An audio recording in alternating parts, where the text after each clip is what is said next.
Hey there, friends. It's Mr. Ben with a book for you by Jane Yolen called Encounter. And this was illustrated by David Shannon. Let's get right into it. It is said that in 1492, Christopher Columbus discovered a new world, yet what he really found was a people with an established culture and civilization of their own. This is the first story. This is the story of that first meeting as seen through the eyes of a Taino boy, an encounter that changed the world forever. Encounter, written by Jane Yolen, illustrated by David Shannon. The moon was well overhead, and our great fire had burned low. A loud clap of thunder woke me from my dream. All dreams are not true dreams, my mother says, but in my dream that night, three great winged birds with voices like thunder rode wild waves in our bay. They were not like any birds I'd ever seen, for sharp, white teeth filled their mouths.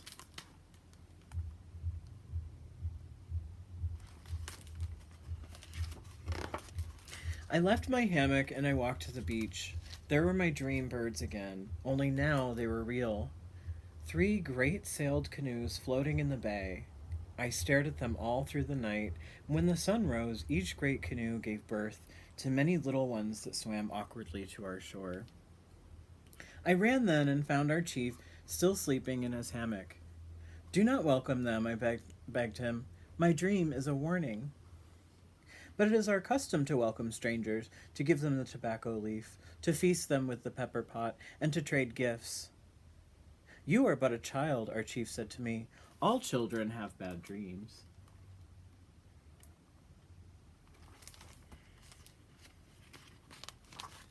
The baby Canoes spat out as many strange creatures, men but not men. We did not know them as human beings, for they hid their bodies in colors like parrots. Their feet were hidden also, and many of them had hair growing like bushes on their chins. Three of them knelt before their chief and pushed sticks into the sand, and then I was even more afraid.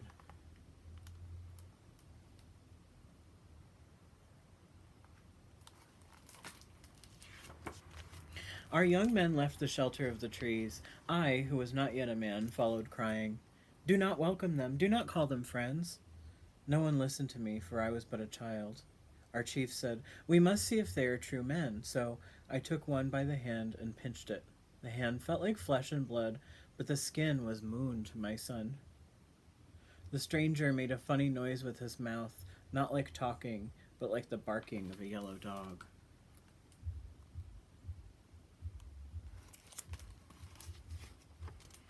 Our chief said to us, See how pale they are. No one can be that color who comes from the earth. Surely they come from the sky. And then he leaped before them and put his hands up, pointing to the sky to show he understood how far they had flown. Perhaps they have tails, said my older brother. Perhaps they have no feet. Our young men smiled, but behind their hands, so the guests would not feel bad. Then they turned around to show that they had no tails.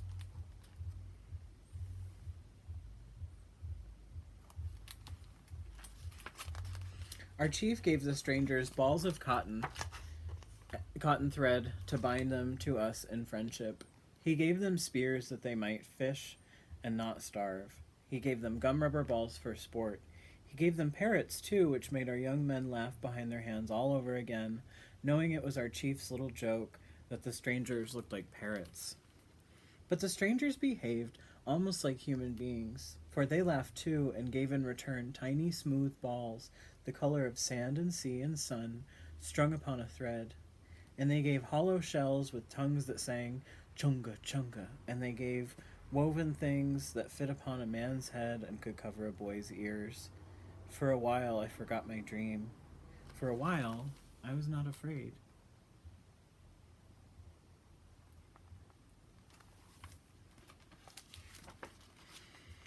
So we built a great feasting fire and readied the pepper pot and yams and cassava bread and fresh fish, for though the strangers were not quite human beings, we would still treat them as such.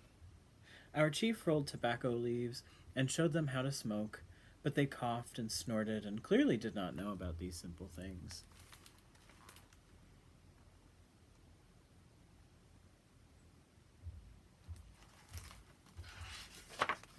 Then I leaned forward and stared into their chief's eyes. They were blue and gray like the shifting sea.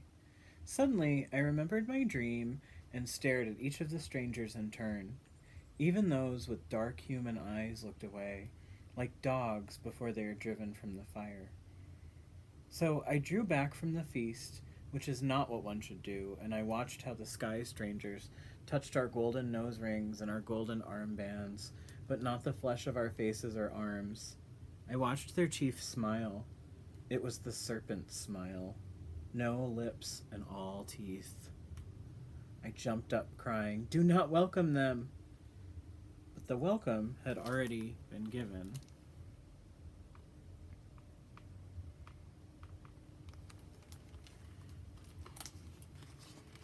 I ran back under the trees, back to the place where my zamis stood.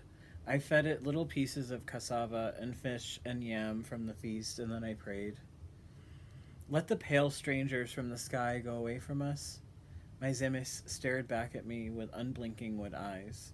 I gave it the smooth ball the stranger had dropped in my hand. Take these eyes and see into the hearts of the strangers from the sky. If it must be, let something happen to me to show our people what they should know. My Zemis was silent. It spoke only in dreams. Indeed, it had spoken to me already.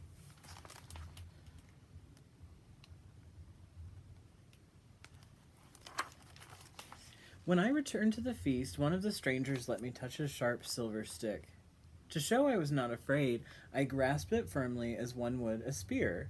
It bit my palm so hard the blood cried out, but still no one understood, no one heard. They did not hear because they did not want to listen. They desired all that the strangers had brought, the sharp silver spear, round pools to hold in the hand that gave a man back his face, darts that sprang from sticks with a sound like thunder that could kill a parrot many paces away. We were given none of these, only singing shells and tiny balls on strings.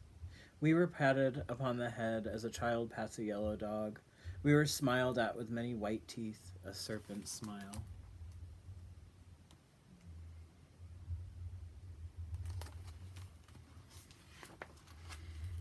The next day the strangers returned to their great canoes, and they took 5 of our young men and many parrots with them. They took me. I knew then it was a sign from my Zemis, a sign for my people, so I was brave and I did not cry out. But I was afraid.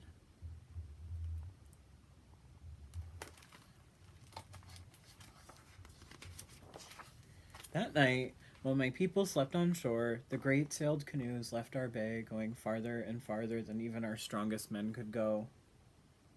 Soon the beach and trees and everything I knew slipped away, until my world was only a thin, dark line stretched between sky and sea. What else was there to do?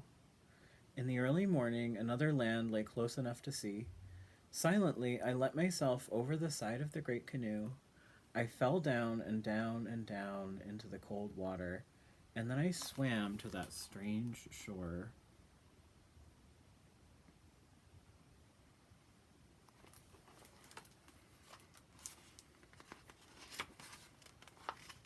Many days I walked, following the sun. Many nights I swam, and many times the sky was full with the moon and stars. All along the way, I told the people of how I had sailed in the great canoes. I told of the pale strangers from the sky. I said our blood would cry out in the sand. I spoke of my dream of the white teeth. But even those who saw the great canoes did not listen, for I was a child.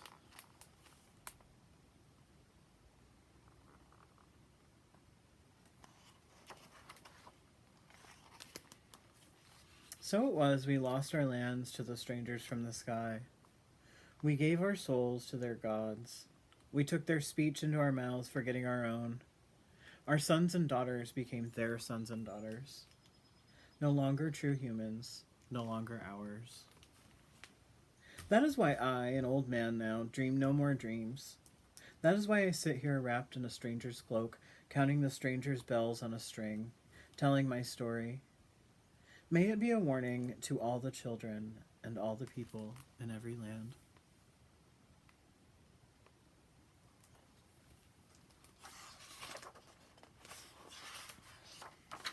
The end. There's an author's note here that I would like to read, and an illustrator's note. I think I'll read that too.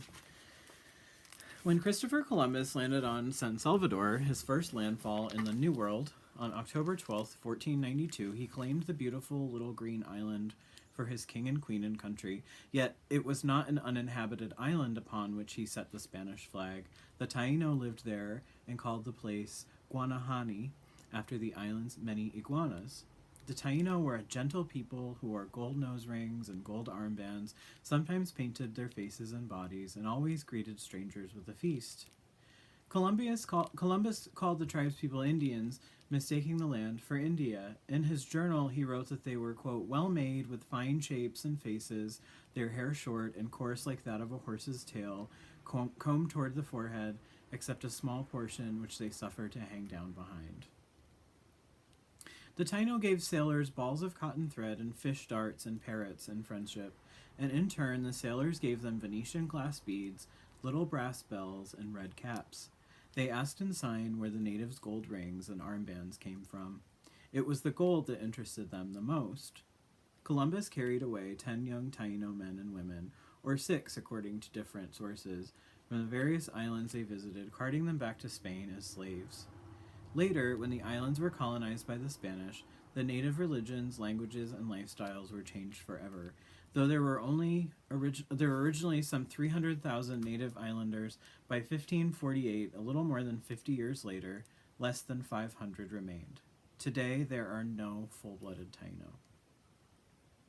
Since most stories about that first encounter are from Columbus's point of view, I thought it would interest readers to hear a Taino boy speak.